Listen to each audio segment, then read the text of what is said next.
हमारी जान से प्यार करो, केवल हमारे होंठों से प्यार मत करो। हमारी जान से प्यार करो, केवल हमारे होंठों से प्यार मत करो, क्योंकि हम जिंदा रहेंगे तभी होंठ कर पाएंगे। बात बिल्कुल स्पष्ट है और जनता में रोष अपनी चरम सीमा पर है। दोस्तों, 4 दिन पहले खेमानी परिसर में हुई दिशा के थाने की सड़क हादसे में दर्दनाक मौत ने शहर भर की खस्ताहाल सड़कों, बेलगाम ट्रैफिक, इलीगल पार्किंग व हेवी ट्रकों की आवाजाही पर जनता में गुस्सा साफ दिखाई दे रहा है। पहले से ही शहर की चरमराती व्यवस्था पर परेशान लोगों का सब्र अब टूट रहा है। आइए इस विषय पर उल्लासनगर के इस लवाना समाज ने क्या कहा, जानते हैं। वाहिगुरु जी का खालसा, वाहिगुरु जी की फतेह। मैं लवाना समाज से हूँ।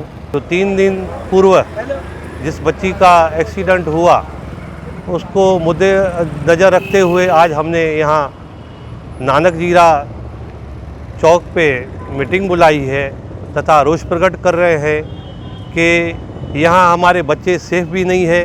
जो हम कई वर्षों से लोकेलिटी में रह रहे हैं और नज़दीकी स्कूल है, आवाजाही है उनकी, हमारे बच्चों की आवाजाही है इस रोड पे, तथा बड़े बड़े हैवी व्हीकल यहाँ से गुजरते हैं जिन्हें देखते ही खौफ लगता है।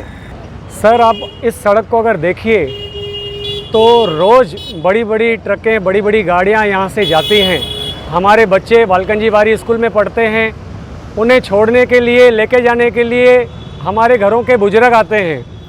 आपको शायद पता होगा 4 साल पहले एक डॉक्टर बच्ची की भी जान गई थी खेमानी चौक पर, वो भी एक ट्रक हादसे में ही हुआ था। 4 साल पहले एक डॉक्टर बच्ची की भी जान गई थी खेमानी चौक पर, वो भी एक ट्रक हादसे में ही हुआ था।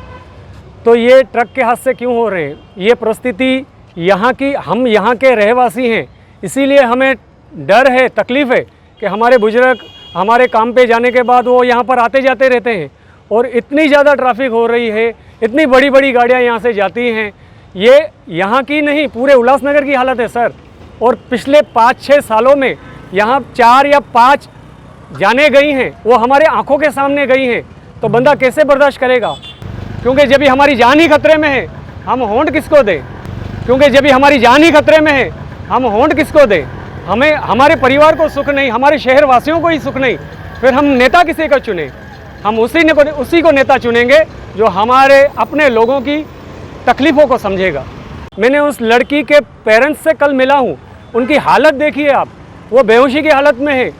जिनके घर के बच्चे जाते हैं उनसे जाके पूछिए। हम तो सीधा प्रशासन से ये मांग करते हैं, या तो बड़ी गाड़ियाँ बंद होनी चाहिए, या तो इनका कुछ समय निर्धारित हो, नहीं तो इससे बड़ा हम लोग आंदोलन कर सकते हैं। दोनों बाजू गाड़ियां लगाई गई हैं।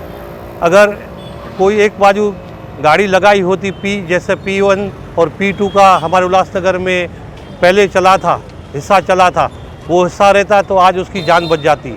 आप देखेंगे CCTV में कि दोनों तरफ भी लोगों ने, दुकानदारों ने गाड़ियां पार्क करके रखी है, तो फिर उसमें उसी चक्कर में उस युवक की जान गई।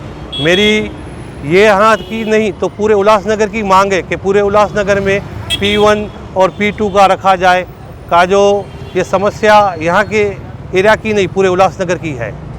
सर, हम उल्लासनगर के सभी जो नगर सेवक पहले रह चुके हैं या नए बनने की तैयारी में हैं, और हमारे MLA साहब हैं, जितने भी हमारे यहाँ के नेता हैं, हम उनको हाथ जोड़कर बेनती करते हैं कि कृपया आप इस चीज़ को ध्यान से देखिए और इस मैटर को उठाइए, वरना मजबूरन हम वोट देने के लिए नहीं निकलेंगे और फिर हमारा एक ही मिशन रहेगा कि वोट नहीं देना है फिर। सर, ये वही रास्ता है जिस पे उस लड़की की जान गई, ठीक इसी जगह पे जान गई थी उस बच्ची की।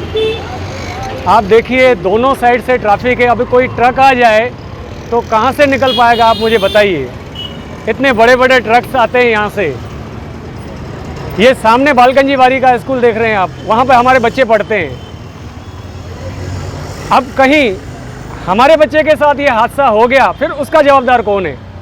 मैं प्रशासन से यही पूछना चाहता हूँ कि आप ध्यान दीजिए, हमारे अपने लोग मर रहे हैं इस सड़क दुर्घटना में। मैं ये भी जानता हूँ कोई जानबूझ के नहीं कर रहा, लेकिन आप कम से कम परिस्थितियों पर नज़र तो मारिए। दोनों साइड से गाड़ियाँ खड़ी रहती हैं, सब दादागिरी से बड़े बड़े ट्रक खड़े कर देते हैं। कहीं गेहूं की ट्रक लग जाती है, कहीं काहे की ट्रक लग जाती है। तो बड़ी बड़ी ट्रकों को भी फिर आप अंदर भेज देते हैं, वो जाएंगी कहाँ से। तो हमारी यही मांग है हमारे संस्था, हमारे संगठन की तरफ से, हमारे पूरे मुखियों की तरफ से, हमारे गुरुद्वारों की तरफ से कि प्रशासन इस पर तुरंत कार्रवाई करे। बड़ी ट्रकों को कृपया नगरों में ना भेजे, इनका कोई समय निर्धारित करे ताकि यहाँ की जो पब्लिक है, आपकी पब्लिक है, वो चैन से रह पाए। दोस्तों यही परिस्थिति अब सारे उल्लासनगर की हो चली है। इसे जल्द न सुधारा गया तो आने वाले समय में हादसों को नकारा नहीं जा सकता, जिसके असर से जनता में प्रशासन और अपने नुमाइंदों पर अविश्वास की स्थिति पैदा हो सकती है। आपका क्या कहना है इस मुद्दे पर? कमेंट्स के माध्यम से हमें जरूर बताएं। सिटी उल्लास लाइव को सब्सक्राइब कीजिए और शहर के असल मुद्दों को जानिए। धन्यवाद।